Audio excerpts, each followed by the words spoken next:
This is what's left of the market in Kurakovye, a town near the front line in eastern Ukraine. Shelling killed 10 people here this week, and it's not the worst of it, as the Russians intensify their attacks all across the Donbas region. Bakhmut has seen the worst of the onslaught. There is fighting in the streets. The city is in flames with constant explosions, but the city is still under the full control of the Ukrainian armed forces. The Ukrainians say taking Bakhmut would give Russia no real strategic advantage, but Moscow needs symbolic victories after months of setbacks, and Kyiv is feeling the pressure. The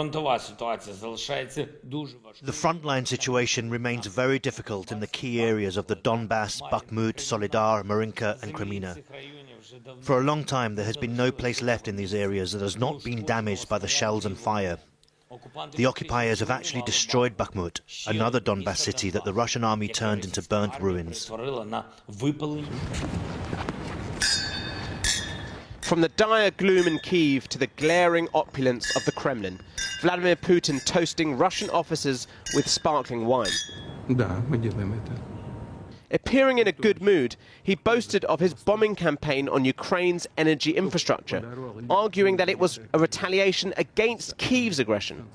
He also compared himself to Peter the Great, not something new for a man drunk on imperial history, but Moscow may now feel it can sustain the war in the months ahead. The United States says Moscow is now relying on Iran for supplies, such as lethal drones used on Kyiv back in October and used again today in Odessa. But is Putin's seeming confidence just bluff or a warning? Putin, of course, cuts a confident figure by choice. That's the image he wants to convey of being in control and command, being a strong leader and so forth. The reality is that they are really getting hit by sanctions, and their military is performing very badly. They've lost a lot of lives, they've lost a lot of equipment, and that's why he's having to go to countries like Iran or North Korea for help.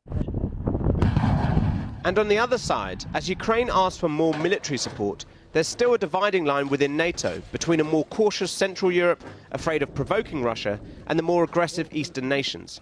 It comes as the head of NATO says he's worried about the war spinning out of control. It strikes me as part of a series of statements over the past 2 weeks. We saw Biden say that ultimately he's willing to talk to Putin if Putin's ready to end the war. We saw Macron talking about security guarantees for Russia. It sounds like there is discussion going on in the NATO corridors that we do need to have a diplomatic track. That being said, what I would say is that we're not ready for a diplomatic track yet. The Russians are still intent on fighting and killing Ukrainians. In Norway today, the Nobel Peace Prize was awarded to 3 thorns in the side of the Kremlin: human rights activists in Belarus, Ukraine and Russia itself. A reminder that campaigns are long and drawn out, and that even these awards are symbols for hope, rather than a guarantee of peace ahead. Here moodily there. Well, I'm joined now by Ukrainian MP Maria Mezentseva. Maria, President Zelensky has said today that Bakhmut, you saw in the report there, is now basically burnt ruins. But why is Russia targeting that particular place? You know, we can't explain this war rather than really weird explanations that we've been receiving from February 24th as the aggression, as an act of aggression, as this crime of all, the mother crime, as it's been called by international lawyers, had to be justified somehow. But how can you justify something that you already ruined at some parts?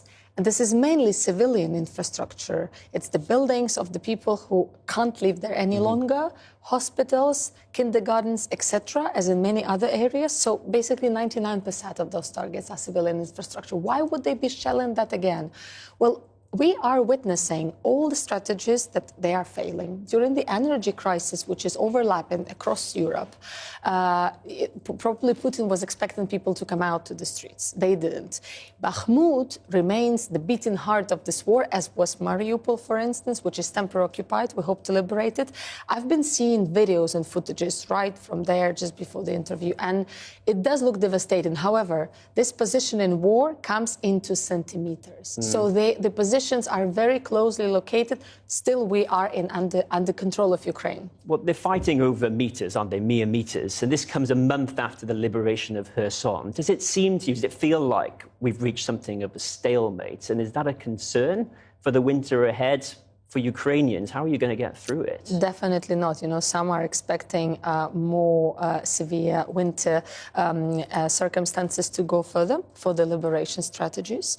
And as a war volunteer from 2014, being in direct contact with different battalions, I can tell you that these men and women are so highly motivated. It's been all the time we're being asked, are you courageous enough to go on? Yes, we are. But also, Maria, a lot of people are without power. President Putin has admitted now targeting civilian infrastructure.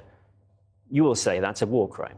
Absolutely. It's you know, it looks to us as an energy genocide. But genocidal nature is there. So these are war crimes, crimes against humanity. But let's not forget, it all happened for a second time since 2014 by committing a crime of aggression. And that's what we've discussed just earlier yesterday in the Middle Temple, joined by General Attorney and MPs and others. We have to address this crime by setting up a special tribunal for the top military and political leadership of Russia. Where does this war go in the next year? Because President Macron, Chancellor Scholz, they've talked about dialogue. We've seen a prisoner exchange between Russia and the US recently. Do you sense pressure from your partners for Ukraine to negotiate? I can tell you we're touring for already 20 days almost. We're finishing our tour here in London on Monday. And we've been with a delegation in Berlin, in Paris. We're not sensing that there is a pressure for a dialogue because we are receiving clear positive signals from our partners that they are ready to imply justice as of setting up a special tribunal, go further with a ninth package of sanctions. We've been witnessing a great move on sanctions imposed by the UK government yesterday. We're conducting talks with the US partners. So as much as we are trying to enlarge and sustain this support to Ukraine in military sense, humanitarian sense, sanction sense, there are crises rolling. We understand that we can't afford the fatigue. That's why I can reconfirm the support is still there. Maria Mezentseva, thank you so much for coming to speak to us. Thank you so much. Thank you.